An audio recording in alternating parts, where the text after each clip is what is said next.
Nama saya Najibah binti Mamat, mengajar biologi di Sekolah Menengah Tengku Mahmud Besut, Terengganu. Hari ini saya akan mengajar biologi untuk tajuk tingkatan 4 bab 7 iaitu pengkolonian paya bakau.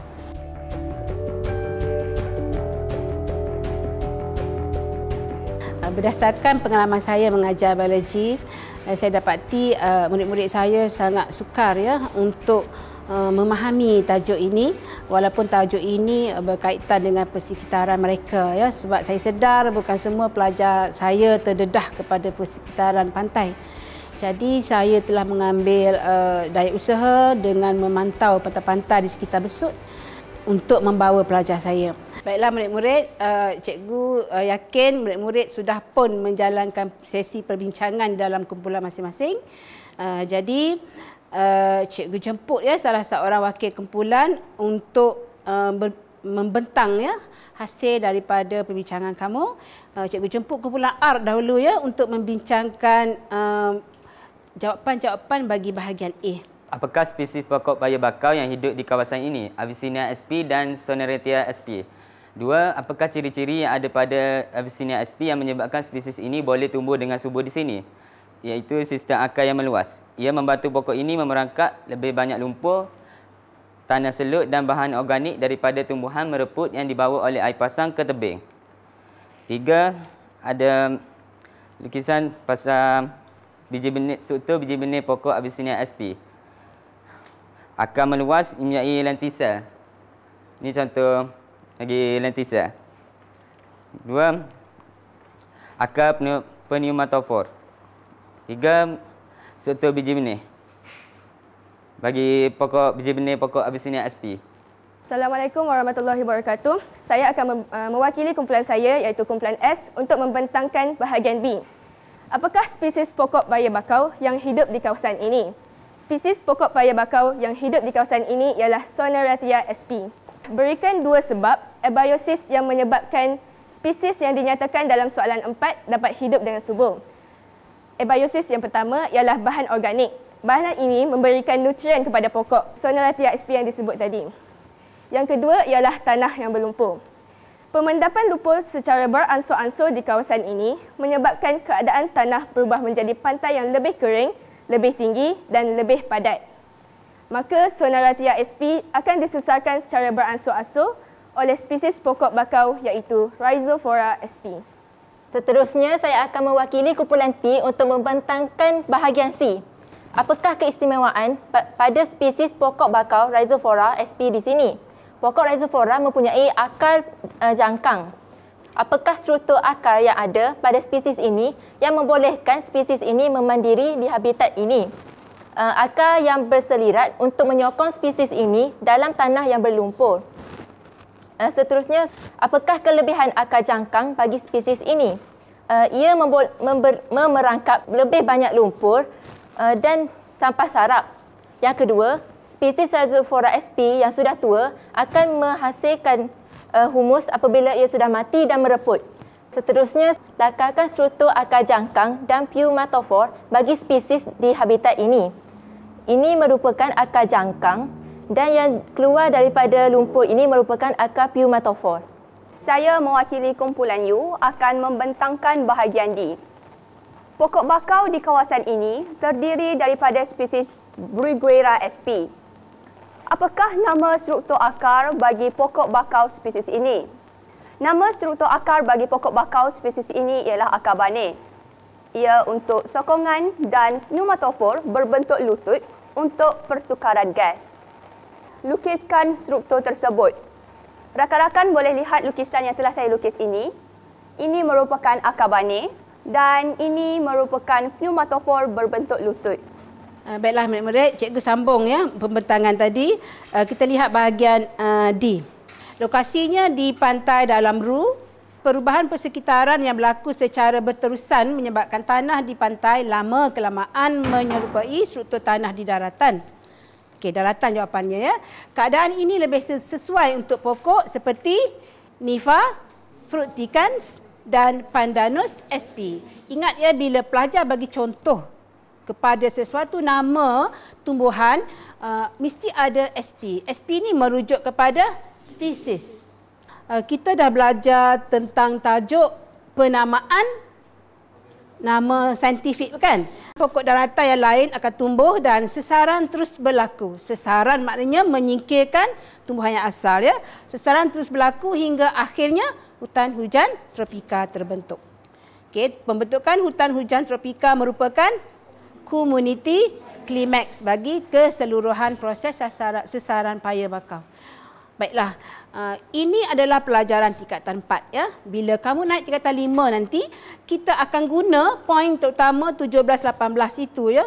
Bagaimana pokok-pokok tumbuhan peringkat tinggi termasuk dalam kumpulan angiosperm dan bagaimana keadaan hutan ya, kanopi hutan. Jika kamu pernah pergi camping ya, kamu perasan tak semasa kamu bergerak dalam hutan ada pokok-pokok kecil tak? Ada. Adakah pokok-pokok kecil itu mengganggu kamu berjalan dalam hutan itu? Ada. Adakah keseluruhan? Tidak ya.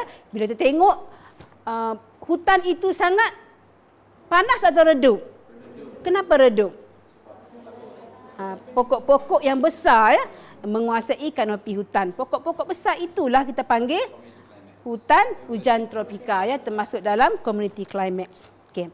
Baiklah, sekarang kita lihat pula kepada maksud ya. Pelajar telah pun belajar bagaimana kita pergi ke tapak yang banyak selut, banyak lumpur, banyak air, iaitu air laut yang dibawa melalui ombak ya. Dan di situ pada asalnya tidak ada spesies pun, tapi lama-lama ada spesies baru yang kita panggil spesies perintis ya. Spesies perintis ini dia mengkoloni, menguasai kawasan itu dan membentuk hutan paya bakau dari spesies Avicennia sp dan juga Soneretia sp. Ini kita panggil proses pengkolonian. Ya. Jadi pelajar kena tahu apakah takrif proses pengkolonian. Okey, siapa nak cuba bagi takrif? Okey, Syamilah. Pengkolonian ialah proses di mana organisma hidup menakluki kawasan baru yang belum pernah ditakluk oleh organisma lain. Okey, bagus ya. Jadi cikgu rasa sangat gembira ya. Nampaknya kamu sangat boleh jawab dengan mudah ya. Baiklah. Sekarang cuba buka lampiran kerja 2. Itu merupakan lampiran untuk penilaian. Sekarang kamu boleh jawab ya sama ada secara kumpulan atau individu. Tapi sekarang cikgu lebih suka kamu jawab dalam bentuk individu ya, sebab kita nak uji setakat mana kita faham tentang topik yang telah kita belajar dalam sesi ini. Cikgu bagi masa 5 minit ya, boleh buat sekarang.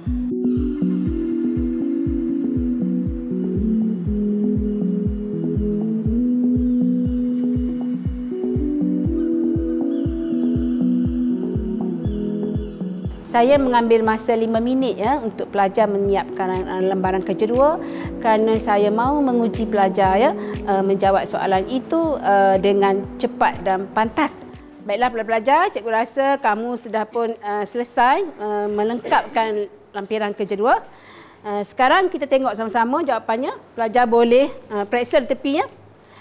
Proses pembentukan koloni baru dalam habitat baru disebut sebagai pengkolonian. Betul. Proses penyesal akan menggantikan spesies dominan dalam satu habitat semasa sesaran juga. Betul. Proses penyesal bagi tumbuhan terapung semasa proses pengkolonian dan sesaran di kolam ialah tumbuhan tenggelam. Ya, ini tajuk lepas ya. Kita dah belajar tajuk lepas, saja cikgu masukkan nak uji kamu sama ada masih ingat atau belum. Jadi jawapan dia adalah salah kan? Komuniti beserta persekitarannya mewujudkan suatu ekosistem. Betul? Spesies dominan adalah spesies yang terdapat paling banyak populasi dalam sesuatu komuniti. Cikgu nak populasi dan komuniti. Populasi komuniti ni kamu dah belajar semasa menengah rendah. Apa dia populasi? Apa dia komuniti? Kalau cikgu kata di sawah padi ya, bukan di padang rumput. Kita ada haiwan apa di padang rumput? Belalang yang besar-besar yang awak nampak. Tentulah haiwan yang makan rumput. Lembu.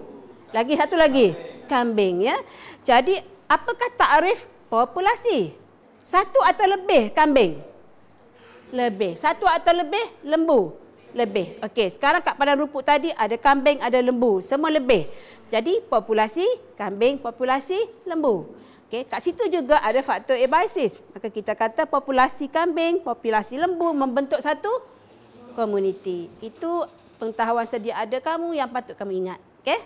Okey, kolam sebabkan keadaan tanah dasar kolam semakin keras. Salah.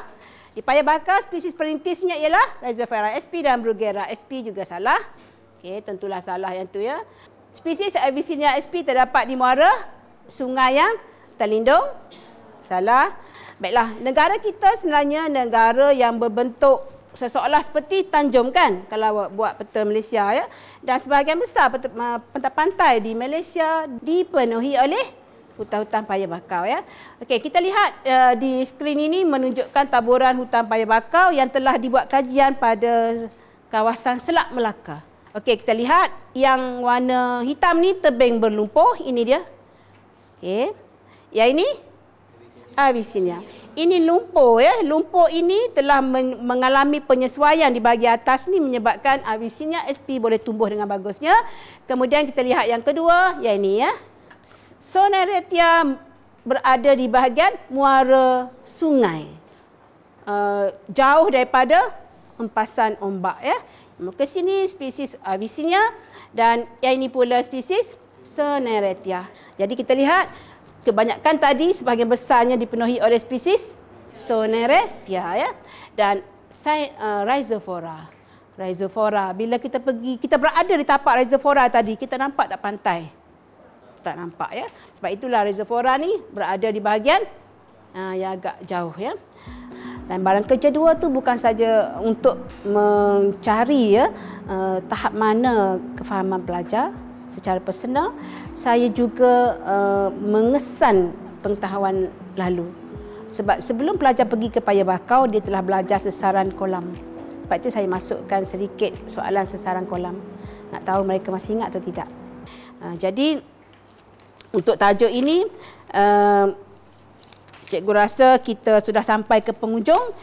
Cuma cikgu nak bagi satu lagi tugasan untuk kamu siapkan di rumah, iaitu membuat satu carta alir ya.